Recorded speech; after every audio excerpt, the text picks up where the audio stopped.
Amor é fogo que arde sem se ver, é ferida que dói e não se sente.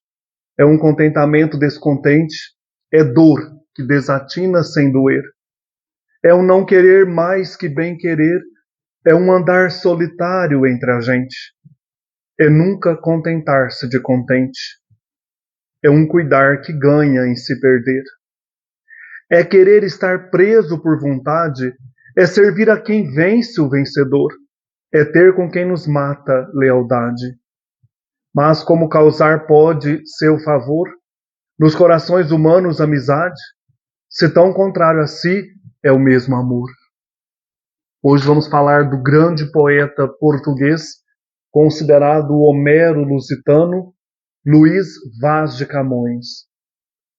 Camões nasceu em 1524 ou 1525, provavelmente em Lisboa. Algumas versões falam de Coimbra como cidade natal do poeta.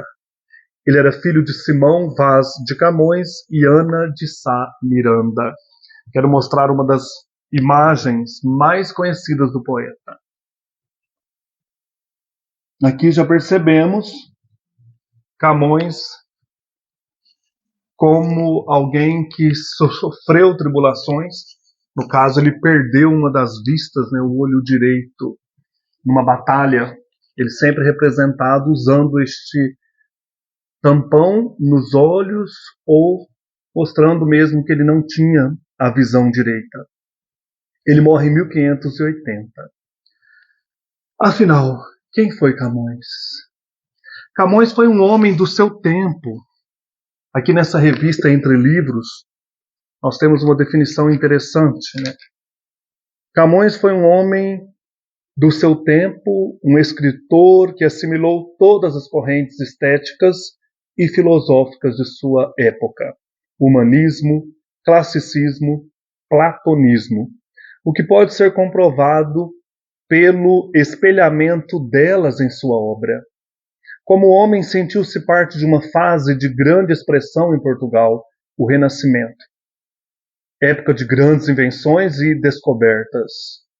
A vela quadrangular, a bússola, a imprensa, o uso da pólvora nos combates, o astrolábio, o descobrimento de novas terras, as grandes navegações. Enfim, tanta novidade não havia de mexer com a cabeça de um jovem impetuoso e destemido. Ele não podia deixar de sentir-se atraído pelo apelo interno ou externo que clamava pela aventura heróica. Aventurar-se-ia mar afora, conhecer novas terras, novas civilizações, novos costumes.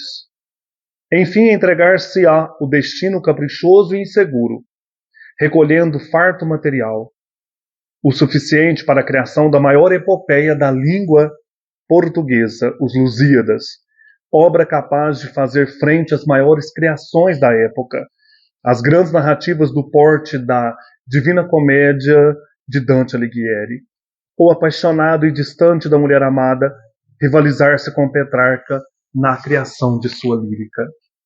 É este o grande poeta, um poeta imortal, ilustre é verdade, mas um ilustre praticamente desconhecido. Sua vida fervilhou de negativas, um desafio constante aos críticos e também aos estudiosos da obra de Camões. Em que dia, em que mês verdadeiramente ele nasceu? Não se sabe. Em que ano? Temos dúvidas. 1524, 1525?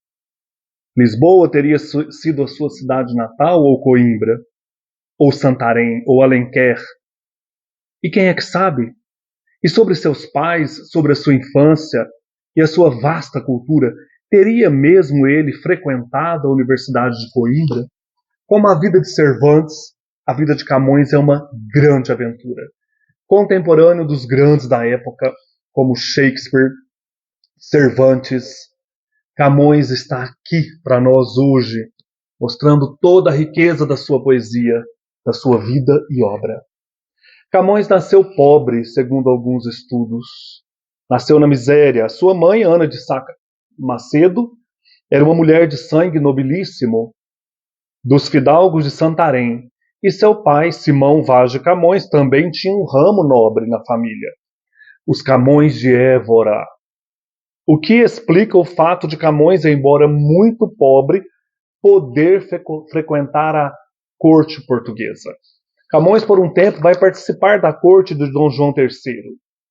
Ele vai, como jovem, viver intensamente esta vida na corte. Porém, o pai do poeta gostava de viajar, como o filho vai gostar, né? Certa vez foi para a Índia como capitão de caravela, salvou-se de um naufrágio lá na Índia, perto de Goa, e acabou morrendo por lá. Assim, Camões, órfão de pai, ficou pobre e sem amparo. Então, a pobreza vai ser uma constante na vida do poeta.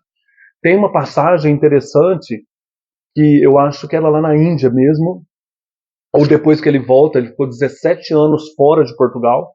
Depois que ele volta para Portugal, talvez, não me lembro quando, em que ele recebe alguns amigos em casa e para jantar ele oferece no prato alguns sonetos escritos. Ele coloca os papéis ali porque não tinha nada, mostrando essa indigência do poeta.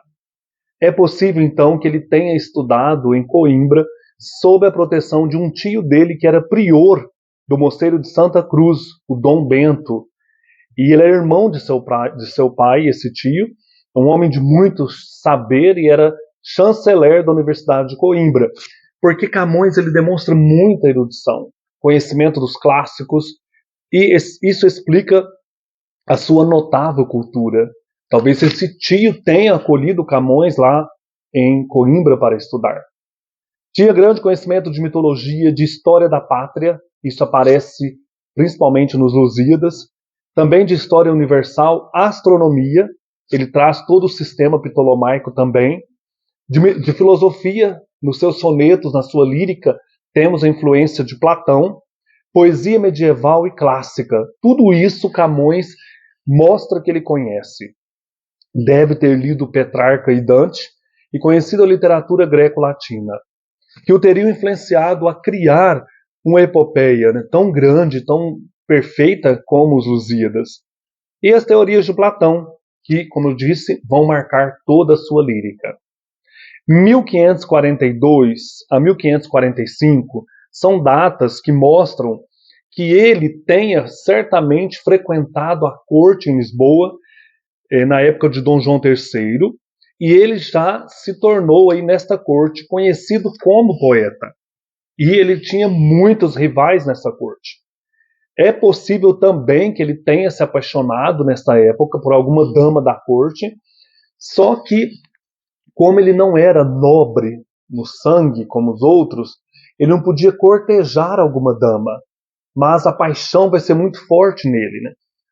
Qual seria esta eleita? Muitos falam que era uma moça chamada Caterine de Ataíde, que no poema dele aparece como na Tércia, uma mera conjectura, ou inspirado também em uma grande paixão na filha do Dom Manuel, a infanta Dona Maria. Então, Camões era um galante, um conquistador e ao mesmo tempo profundamente apaixonado.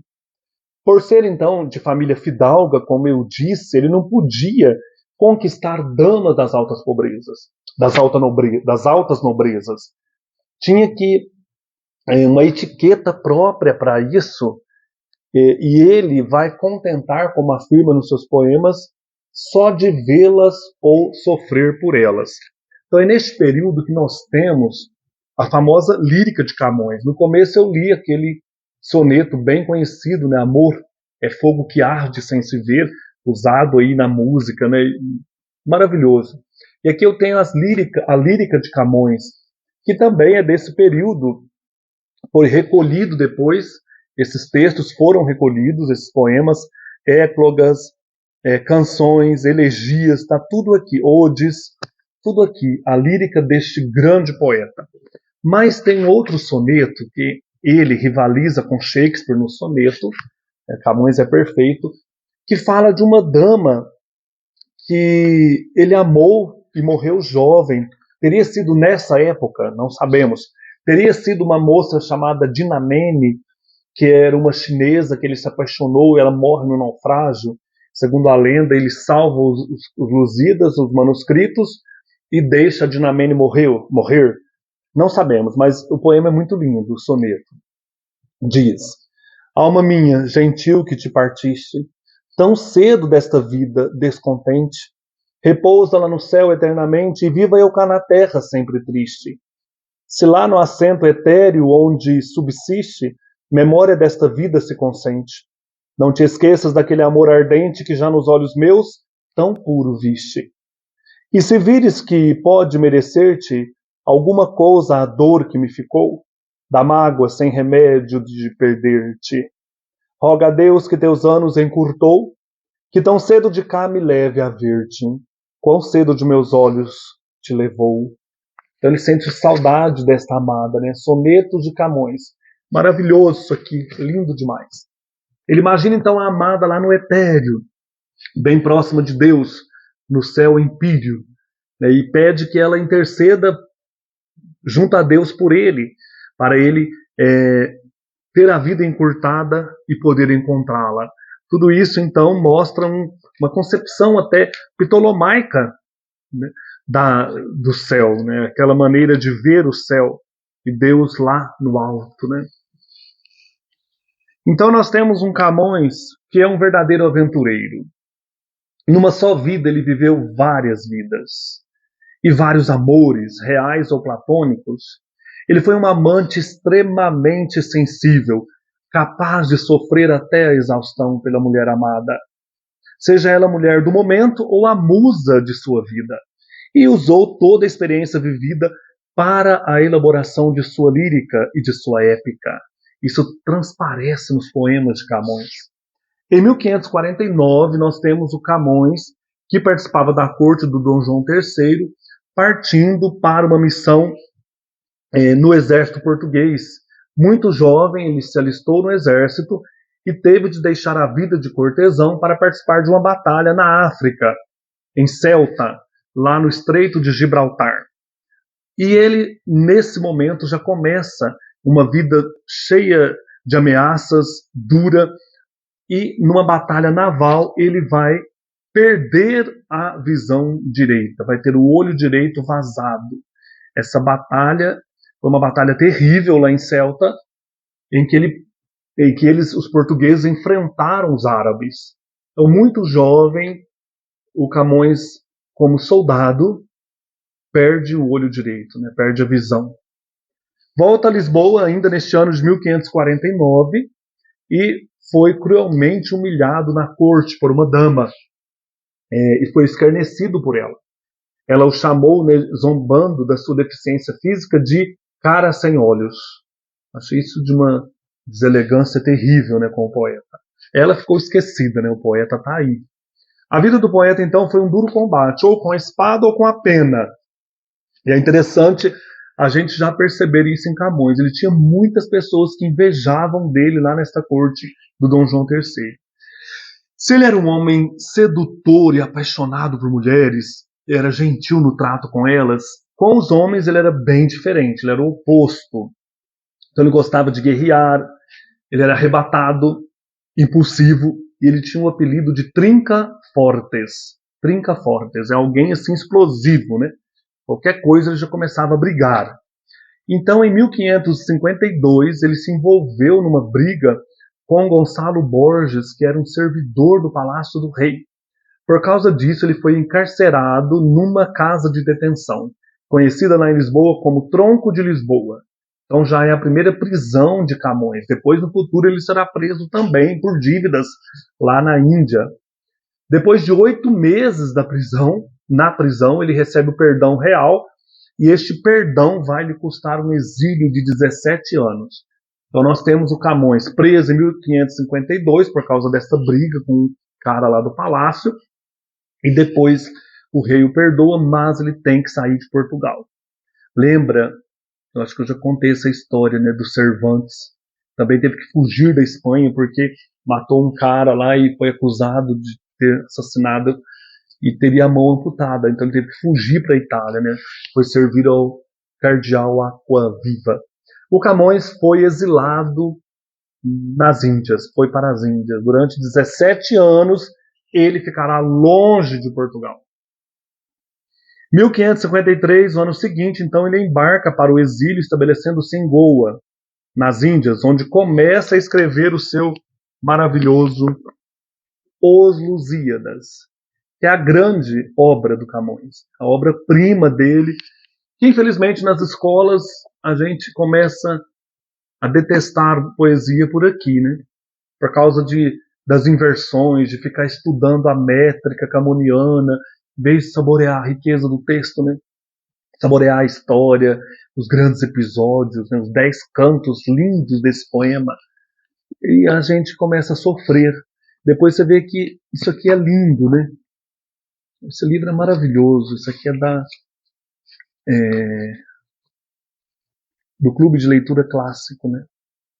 Olha a primeira estrofe aqui do canto 1 de Os Lusíadas.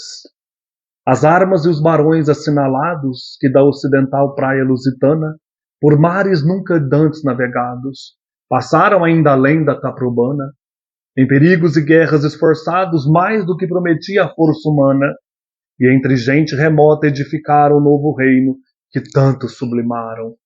Esse verso, né, por mares nunca dantes navegados, é um dos mais lindos da literatura. Que coisa maravilhosa que é Camões, né? Então, os Lusíadas começa a ser escrito lá em Goa, na Índia, para onde Camões é enviado em 1553. Quais seriam, então, as razões deste exílio? Mesmo aí sabendo que ele ficou preso 8 meses, foi perdoado pelo rei, quais as razões deste exílio? Então, nós temos aqui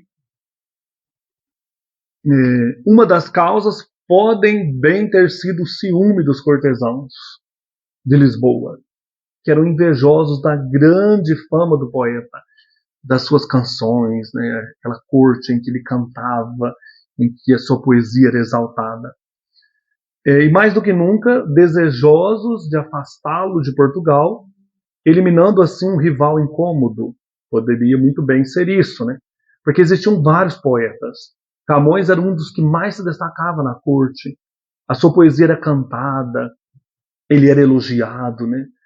Ele era um poeta que divertia a nobreza com os seus versos, que emocionava, que cantava e também trazia a beleza para as formosas damas nos serões do paço. Isso causa inveja, né? Em Camões, então, ele é tirado da corte. Um outro motivo também poderia ser por ele ser pobre e só se sustentar como soldado do rei e enviado como soldado, servindo a pátria na África e na Ásia Oriental.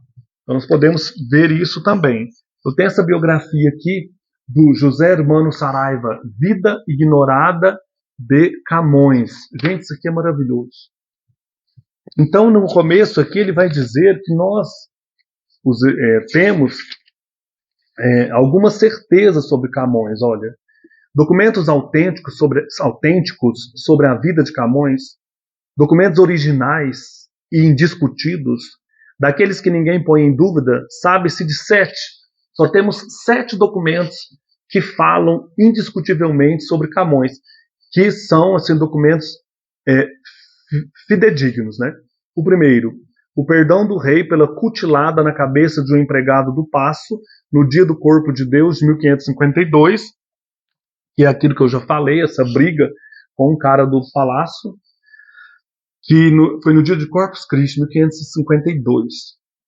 O privilégio da publicação de Os Lusíadas, que o Dom Sebastião lhe dá, depois já é outro rei, né? Quando ele volta das Índias. O alvará da tença de 15 mil réis durante 3 anos, a tença seria uma pensão. Os outros 4 são prorrogações do prazo dessa tença. Só isso que a gente tem. O perdão do rei, por ele ter batido nesse empregado, o privilégio da publicação dos Lusíadas, o alvará da tença, 3, 4, 5, 6, 7, e depois a prorrogação do prazo da tença, que são os outros 4 documentos. Nesses fatos há que crer. Tudo o que mais se sabe sobre a vida do poeta vem de fonte menos límpida, ou de tradições baseadas no relato dos primeiros biógrafos, ou de interpretações que cada qual testa a seu gosto, das numerosas referências que Camões faz ou parece fazer à sua vida em muitos poemas líricos. Em suma, o que se sabe ao certo é quase nada. O que se conjectura é quase tudo. Interessante isso aqui, olha, José Hermano Saraiva. É uma biografia muito importante, crítica, que nos ajuda a entender esses hiatos aí na vida do poeta. Existem mais coisas que ignoramos do que sabemos. Uma outra razão, além de ser soldado aí de Portugal na Ásia Oriental, na África, outra razão talvez seja mais verdadeira. A sua paixão pela aventura, tal como seu pai. A sede, né, de viajar. Como nós vimos aí, o pai de Camões, o Simão Vaz de Camões, morre nas Índias. Depois do naufrágio, né, mas não morreu no naufrágio, foi depois. O Camões também tinha essa vertente, essa verve, né, de viajante. Novelesca foi então a sua vida recheada de peripécias, escaramuças, controvérsias e toda a sorte de rixas, conflitos e confrontos. Então Camões viveu uma tensão imensa. Ele viveu assim numa sociedade bem bélica, né, viveu conflitos tanto pessoais como na comunidade, na sociedade da época, né, nessas viagens. Depois temos uma outra data, de 1554, que ele não parou muito tempo em Goa, tendo uma vida agitada, ele repleta de peripécias. No ano seguinte, 1554, ele então vai lutar em Malabar e participa de um cruzeiro com a armada de Fernando de Menezes em perseguição aos navios mercantes mouros no Mar Vermelho. Então, em 1554, temos o Camões aí lutando contra os mouros nessa expedição organizada por Fernando de Menezes contra os mouros lá no Mar Vermelho. 1554. 1556, Camões consegue um emprego na China, em Macau, como provedor dos defuntos e ausentes. Então ele vai de Goa, da Índia, para a China.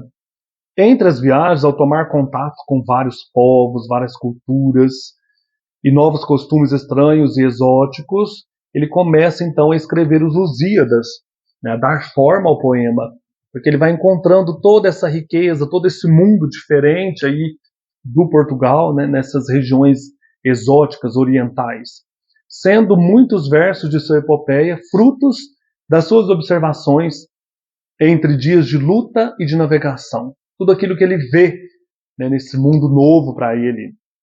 Dizem as lendas, então, que ele escreveu vários trechos dos Lusíadas numa caverna lá em Macau, numa gruta, e a maior parte da epopeia, os Lusíadas, foi escrito lá na Índia, em Macau. Instável foi sua vida também no Oriente. Ora ele vivia abundantemente, ora com certa folga financeira, ora se dando muito mal, até que foi chamado para prestar contas da sua administração em Goa. Partiu então para fazer a sua defesa lá em Goa, quando ele sofre um naufrágio no rio Mekong, nas costas do Camboja. Seus versos atestam os muitos perigos pelos quais ele passou. É neste naufrágio que ocorre a morte da sua amada Dinamene, uma amante chinesa. Segundo então as lendas, ele prefere salvar o manuscrito dos Lusíadas e deixar a sua amante perecer nas águas. Então Camões tem essa controvérsia, né? Ora ele está bem, ora ele está em dívida, ora ele é preso por isso, tem que prestar contas da administração, tem que viajar para Goa, sofre um naufrágio, tal como seu pai, e salva o manuscrito. Essa história do naufrágio, ela existe. Agora que ele salvou o manuscrito e deixou a Dinamene morrer, não sabemos se é verdade, né? Camões escreveu também peças teatrais. Nós temos peças chamadas Anfitriões, El Rei Seleuco, Filodemo. E da lírica, que eu já mostrei aqui, e aqui tem toda a lírica dele, nós temos canções, éclogas, elegias, redondilhas, voltas e motes e os sonetos. Eu tinha um outro livro aqui de Camões, eu até falei em outro vídeo, da lírica de Camões, eu não sei se eu perdi esse livro, se eu doei. Os sonetos, então, de Camões eles se igualam, rivalizam com Petrarca e Shakespeare. São maravilhosos, né? São belos demais.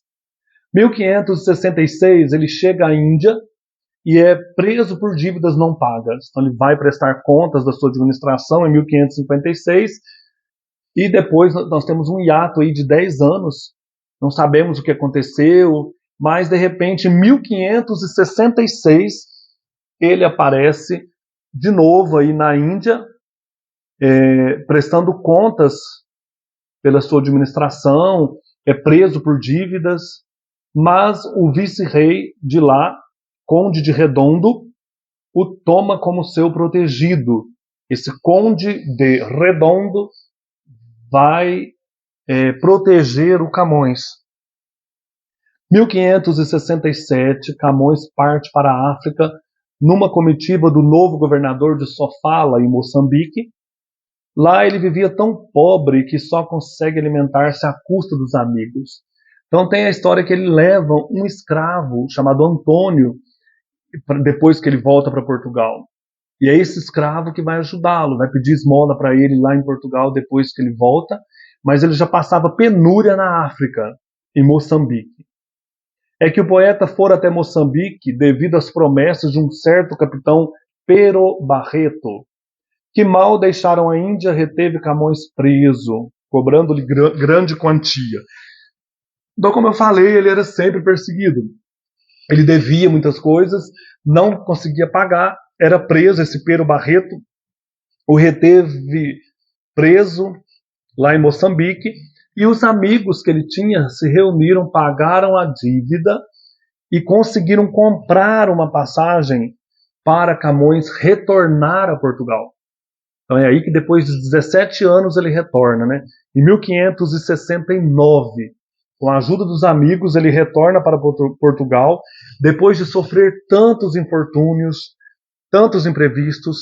Em 1569, ele vê a costa portuguesa, né? Haviam passado 17 anos. Grande deve ter sido a emoção do poeta ao voltar para a pátria amada. Então aqui tem um poema, um trecho, né, dos Lusíadas, em que ele fala também dessa emoção de voltar para a terra, né? Aqui. Grande deve ter sido, então, a emoção de Camões. Na epopeia, no final do canto 10, a chegada de Vasco da Gama a Lisboa, porque a epopeia é a viagem de Vasco da Gama, né, para as Índias. O poeta extravasa em versos toda a saudade, que era tanto sua quanto a do seu herói. Então, aquela emoção que o Vasco da Gama sente ao retornar para Portugal deve ter sido a emoção de Camões, depois de viver tanto tempo no exílio, na Índia e na China. Vou ler os versos. Assim foram cortando o mar sereno, com vento manso e nunca irado, até que houveram vista do terreno em que nasceram, sempre desejado. Entraram pela foz do Tejo ameno, e a sua pátria e rei temido e amado, o prêmio e glória dão por que mandou, e com títulos novos se ilustrou. Então nós temos aqui essa emoção de ver a terra amada, de ver a pátria. Depois que o Camões retorna, né, quando ele retorna, ele vai encontrar a mãe muito pobre, vivendo assim miseravelmente, e ele então vai dedicar um tempo ali à conclusão dos Lusíadas, que será dedicado ao rei Dom Sebastião. Então esse poema aqui, dedicado ao rei que estava vivo nesse período, né, que Dom Sebastião, ele foi rei em Portugal de 1557 a 1578. Porque em 1578 vai acontecer a famosa Batalha de Alcácer Quibir, no Marrocos. E o Dom Sebastião vai perecer nessa batalha e ninguém vai encontrar o corpo do rei. Então, no dia 4 de agosto de 1578, vai ser a morte do Dom Sebastião. E a Espanha, com Portugal sem rei, Dom Sebastião não tinha filho, vai acontecer a União Ibérica, que vai durar de 1580 a 1640. Então, o Camões, ele vê a derrocada também de Portugal. Ao mesmo tempo que ele está já nas últimas, assim, no final da vida, ele vai perceber também que Portugal está no fim, né? A era, vai surgir aquela questão importante do sebastianismo, né? Será que esse Dom Sebastião vai voltar? Então, essa União Ibérica, a Espanha vai dominar Portugal. A restauração só vem depois aí de 1640. Então, vai ser um período em que Portugal vai ficar sob o domínio espanhol. Então, é interessante que o Camões ele dedica ainda com o Dom Sebastião vivo a obra ao rei. Eu estava procurando aqui uma foto do Dom Sebastião que eu tinha visto hoje de manhã, porque foi um momento assim muito importante, né? Aqui, Dom Sebastião, aqui, olha, e aqui o Camões, o túmulo de Camões do lado de cá. Dom Sebastião, a quem Camões dedicou os Lusíadas, que desapareceu em 1578 na Batalha de Alcácer Quibir, o mito do sebastianismo, a volta deste rei. Então o poeta vai encontrar em Lisboa também a mãe, muito doente, pobre, mas ela sobrevive ao poeta, porque depois que ele morre, vai ser renovada em favor dela a pensão. Depois que se ela sobrevivesse ao filho, isso parece que ocorreu. Também a cidade de Lisboa estava assolada pela peste. Camões não encontra um Portugal muito bonito, né, depois que ele volta, já preparando aí para o fim mesmo, né? Tanto daquela era de ouro do Dom Sebastião, como também da vida de Camões. Aqui nós temos a vista da cidade de Lisboa em iluminura do início do século XVI para a crônica de Dom Afonso Henriques. Aqui. Lisboa, né? Lisboa, terra de encantos. O fado português, né? A beleza desta terra, né? Que também faz parte assim da nossa vida, né? Como brasileiros, colonizados aí por um tempo, né? Por Portugal. O poeta vivia então em extrema pobreza lá em Lisboa, depois que ele volta no ano de 1569, depois que ele volta aí ele vai padecer aí por um tempo, né, a penúria. E se não fosse, como eu falei, aquele escravo lá, Antônio, que saía à noite para pedir esmola, né, ele teria perecido. 1572, então nós vamos ter a década de 70 com Portugal aí, com Camões em Portugal. Vamos ter então em 1572 finalmente a publicação dos Lusíadas. Então assim, é um período de 10 anos, a década de 70, de 1500, que não sabemos muitas coisas, só sabemos aqui da publicação dos Lusíadas a mandado de Dom Sebastião, e ele manda também premiar o Camões com aquela pensão que eu falei, que é um dos fatos assim registrados, né, que o rei pede que se dê uma modesta pensão ao poeta, e isso impede com que ele não morra, né, na penúria e na fome. Olha que coisa, né? O grande poeta português, também como Cervantes, o grande escritor espanhol, né, passam penúrias, sofrimento, não veem muito a glória, né, enquanto estão vivos. 1580, né, já pulamos aí já para a década de 80. Ocorre a morte do poeta em Lisboa no dia 10 de junho.